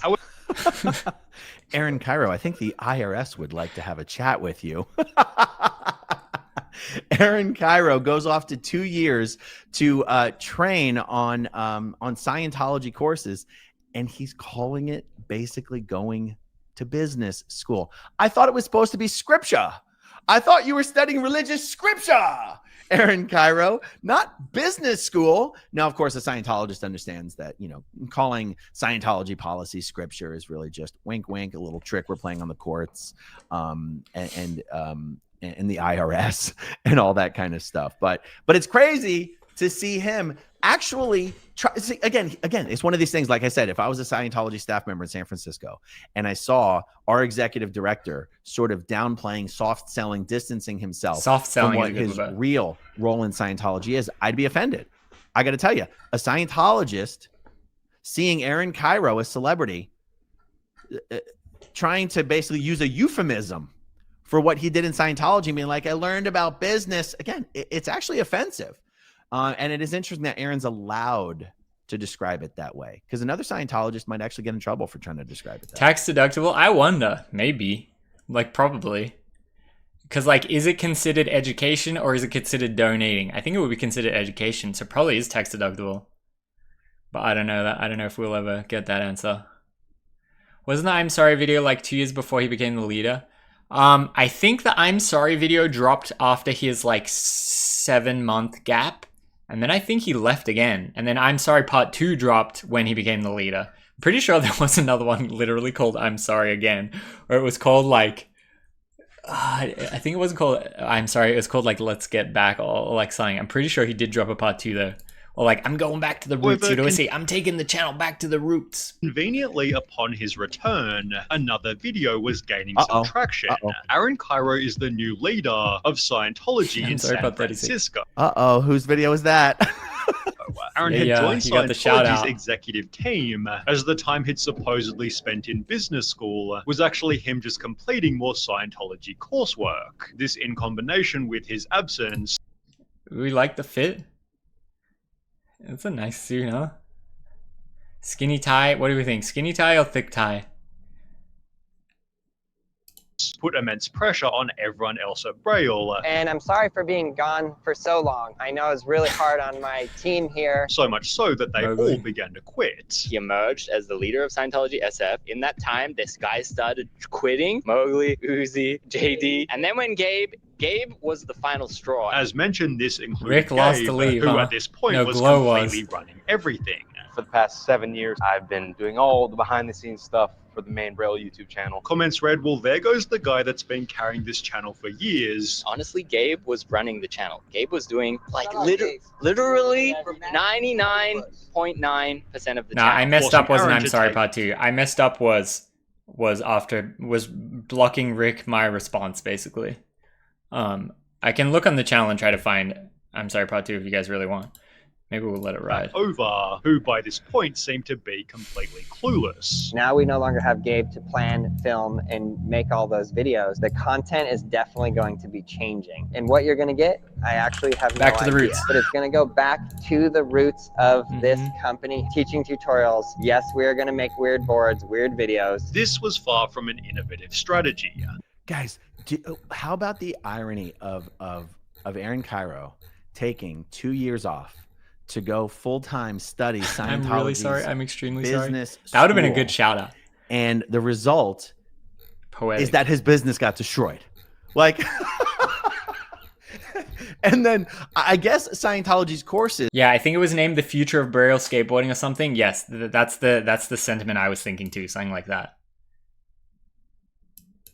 is in how to boom and expand and flourish and prosper your business didn't exactly work out for Aaron Cairo. Imagine destroying your business so that you could go learn how to run a business. Like, it's unbelievable. The guy had built up a hugely successful business and then destroyed it so that he could go learn how Scientologists run business.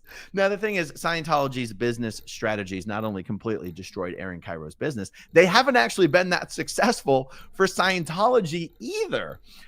There is one of the Scientology protesters, live streaming protesters out there, is someone whose channel is called Club Brain Fog. And in many of all of her videos are outside the San Francisco org where Aaron Cairo works. And No way. Are we going to see Cairo? No way. Oh my God. If we see Cairo right now, this is going to blow my mind. Thing is, the org is an absolute ghost town. And honestly, no one ever comes in or out of this place. Except sometimes Aaron Cairo is spotted. Now, one of the funniest things that happened on this channel is Club Brain Fog seemed to actually capture Aaron Cairo sleeping in his car at the curb in front of the org. It turns out it wasn't actually Aaron Cairo. It's just another staff member who looked an awful lot like him. But that's how successful the Scientology org is. In San There was a video of him Francisco, guys. crutches walking to church with his wife. They're Oh my God. overworked. Do you have a link? They're underpaid. They don't sleep. And sometimes they have to go out to the car to take a little nap, usually That's during their crazy. lunch break. Okay, a little bit more to go here in the video, and then we'll wrap it up. With the lack of fresh skilled content being obvious to all. You look at the videos now, you look at the thumbnails now, you look at the ideas now. Terrible, right? On Braille's channel. Much worse than when we and Gabe were doing it. And that truly shows how much work we were doing. This dropped the channel's views to just a couple mil per month, forcing Aaron to If she needs instant release, you could maybe get the content with her taken down. I don't know. Like, I don't really want the content of me in there to be taken down. I think it's fine to leave it there. I mean, I guess Aaron is still making money from it. But, like, you know, we had a fun thing. It was there in the past. Now it's all over. I don't know. I would probably rather that it stays on the internet. But that's just me. to destroy their skate park. I was trying to negotiate with the landlords to get a break on the rent. This is a huge overhead. It's tons of money to have a warehouse, and we just could not come to an agreement. And then I got a letter from their lawyer that basically just said, "You have Rick, got focus to on new be out content." by Yes. July 5th. Unfortunately, you are right saying that while I'm streaming about Scientology, but I don't know. Like I said, the only reason I'm doing this is because Sunny V2 brought all attention to it. And I'm here to milk it and put the milk in the bag, if I'm being 100% honest. People are interested, I'll try to give them my extra information. Surprisingly, the audience offered no sympathy. Does she want it removed? No, I don't think she gives a fuck. spent to go up in a spaceship to heaven could have been spent better, but in true Braille fashion, it was even worse than this. Ricky Glaser, one of the last remaining members, wasn't even told. I was laughing so hard in my original reaction, because I was saying, I wonder if I'm going to have a good skate trick. And that would have been the moment to put a glass board trick, tray flip the axe, put something epic, and they just put a ripstick board slide bail? Bro, why was he watching that random ripstick video? This. Ricky Glaser, one of the last remaining members, wasn't even told that the skate park was being destroyed. You guys might remember I actually did an interview with Ricky Glaser on my channel right around the time. What? Interview? No, not interview. I was in his live chat. That's interesting that he's misremembered. You guys might remember I actually did an interview with Ricky Glaser on my channel right around the time that this was all happening. I knew Braille was struggling, but... Should I do an interview with this guy? There's another Scientologist, anti-Scientologist person that covered this that I was going to go through after. And they were live today and I was in the chat a little bit and they go, "Ricky, do an interview. But I don't know if I want that smoke. Yeah, I should. I don't know. I feel like it would be interesting, but at the same time is like, I'm more on the skaters side where I'm like, I just want to tell the skaters what's happening. Was it a lady? Yeah, I think the name of the channel was like Getting Out of the Cult or whatever. It's right here. Life After Cult. She messaged me on Instagram right when this was popping off and I was like, I am not ready. But I don't know, like I'm more on the skaters side of like, hey skaters, you don't understand this, what's happening? I'll explain it to you. I don't know if I really want to super rally against Scientology. But maybe I could just do a casual interview. I don't know.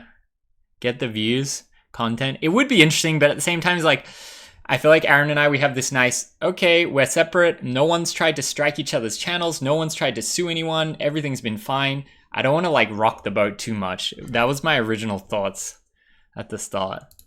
I didn't know the park was literally getting destroyed right now. No one told Rick anything. And it's like, man, I really would have loved to know that, get one last sesh. Like, I poured all this blood, sweat, and tears literally into that place. He was saddened by the sight of everything being discarded, which somehow offended Aaron to such an extent that Ricky was promptly fired.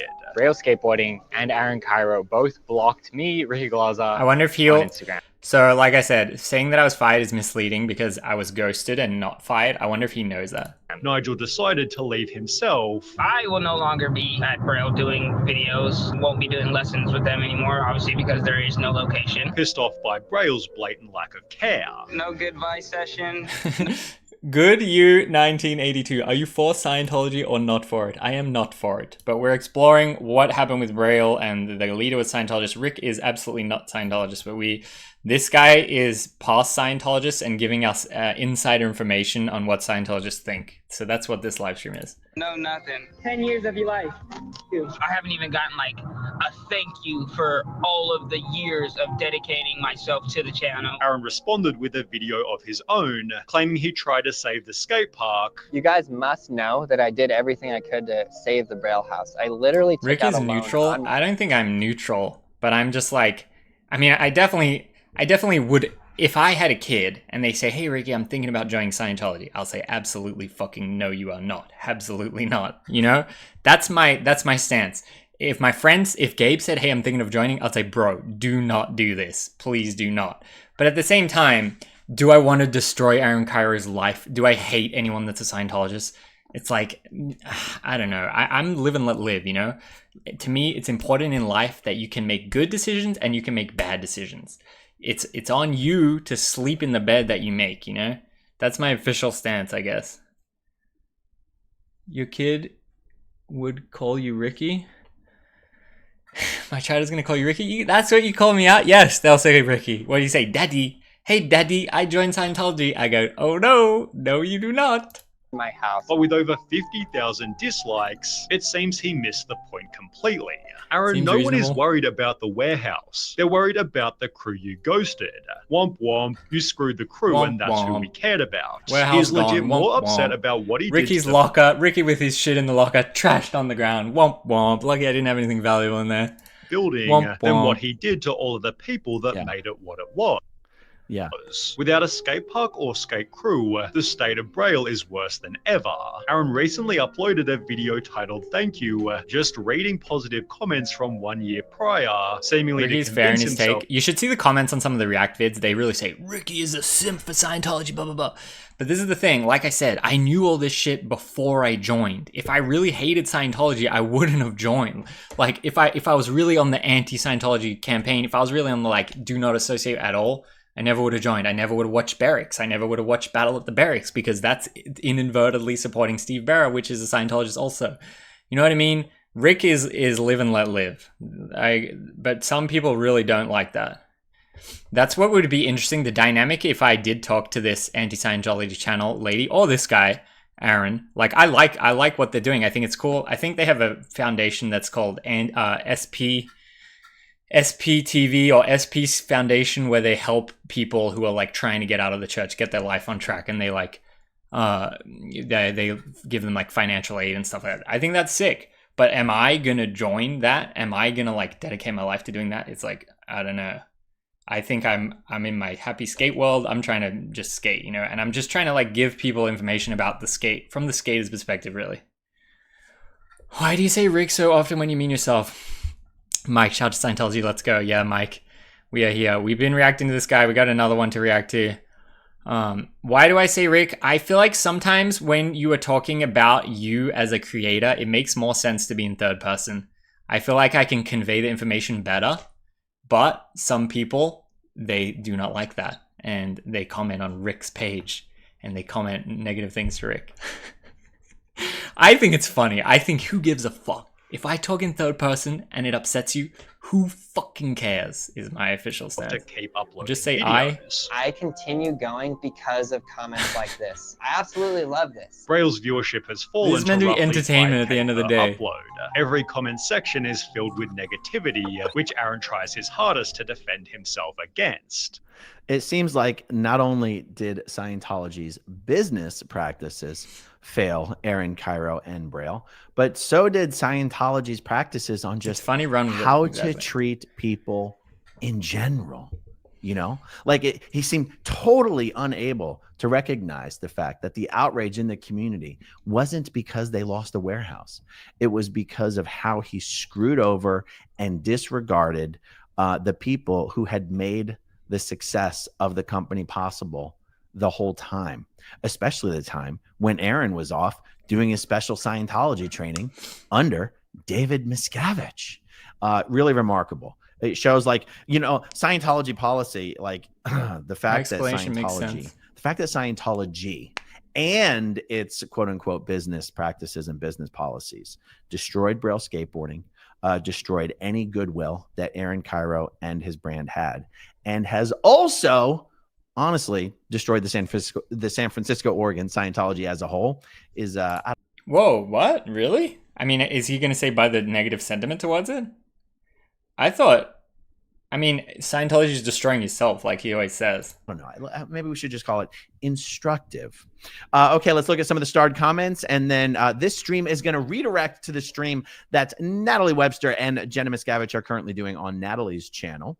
Yeah, so we'll Natalie Webster is the one that wants to interview me. Vegan3 says, gee, how convenient. Their first class is the communication course. Mrs. Bramlett Jr., they brainwashed Aaron Cairo too well. So much that he works for them and crashed his successful business. Stay Spiria. You mean there are no skateboarding TRs, Aaron? Well, now I'm disappointed. Wait, what's TR? Xenu Golf Club. The communication course helps with. He said that way too casually. He's definitely like heard it all, you know. I'm disappointed. Xenu Golf Club. The communication course helps with disconnecting. Adam Carmona, Scientology is the definition of risky business. Vegan3, Lance's brother is in the Sea Org. Wow. Oh, someone mentioned that in the chat, Scientology actually. Media Productions. Interesting. Susan Simon, what an incredible waste of time and money. Magnus G, OT7, cooking your brain just a little bit 6 times a day, every day. Dino Nuggets Legacy. Dino Dudes, I Nuggets. read Dianetics and suddenly I could do backflips. Anna from Canada. Literally, his skateboarding content was to target children. My son is 11. Stay Spiria. Why would he do the Interesting. Did I do that? I don't really pose agree in with that that photo with the award. OMG, cringe. Soon. Did an ex-Scientologist ever sue for money back because... So I guess one thing I'll say that I dislike the narrative too is that like Braille's only successful to get people into Scientology. I think in the world there's 0 people that watched Braille and then they said, I like this Aaron Cairo. Oh, he's a Scientologist? I'm going to join Scientologist. Scientology. I truly think that 0 people did that. I think it's definitely 0. Maybe it's 10. Maybe it's 100. Maybe it's 1,000,000. But I truly think it's 0. Because they felt scammed. Yes. I mean, yeah, absolutely. In fact, I think one of the biggest cases was Larry Wollersheim. And he was awarded tens of millions of dollars. In fact, it was the Larry Wollersheim case, if I recall correctly. Single digits, very maximum. That was one of the sparks, one of the reasons that David Miscavige created the IAS, created the war chest, because the Larry Wollersheim case would have bankrupted Scientology. But they had the There's nothing left. award over or lessened on appeal, and then they didn't pay. I mean, we got 30 years. 2 minutes left. Let's yeah, just I think that was the inspiration to create the IAS, to create this legal war chest, so that there's always one. Scientology would have a little more security when it comes to potentially losing civil lawsuits. Back to reality. Aaron refused to give his employees a living wage. A CO Bilf, shout out to Club Rainfog for exposing Aaron Cairo's dirty vehicle outside the San Francisco org on the regular. Soon in Germany, we would say, Harspalterei, Harspalterei, splitting hairs. Alt Atleen Zeno, ATL. Atl Zeno. Cairo is such a snake, man. I cannot respect a man whose own employees don't respect him. Soon, I remember one of the workers who was in the chat at your stream, Aaron. That's right. That was Ricky Glaser, and we did an interview. Magnus G. Aaron Cairo is out of valence, out of money, and out of his mind. Soon says Aaron made a video about Aaronception. I'm not trying to get sued. And Marisa, super this is random, already risky enough, I feel like. Named Chance posted in the Scientology subreddit yesterday, thanking you, Aaron, among Steve and the Aftermath Foundation for helping him. Wanted to share that with you. Oh, okay, good. I'll check that out. All right, guys. Thank you for hanging out with me. All right, well, yeah, that was cool. Shout out to this guy and shout out to this video. This guy, he does a lot of very, very interesting commentary, and like you can check out his channel to learn more about his life. But yeah, I thought the Sunny V2, he was hyped on the Sunny V2 as well, you know? And I thought like that bringing attention to this, like I absolutely wanted to see what he had to say. So that is it for this reaction video. Thank you for watching. If you're watching on YouTube, thank you. I do more streams on Twitch. And yeah, that is it.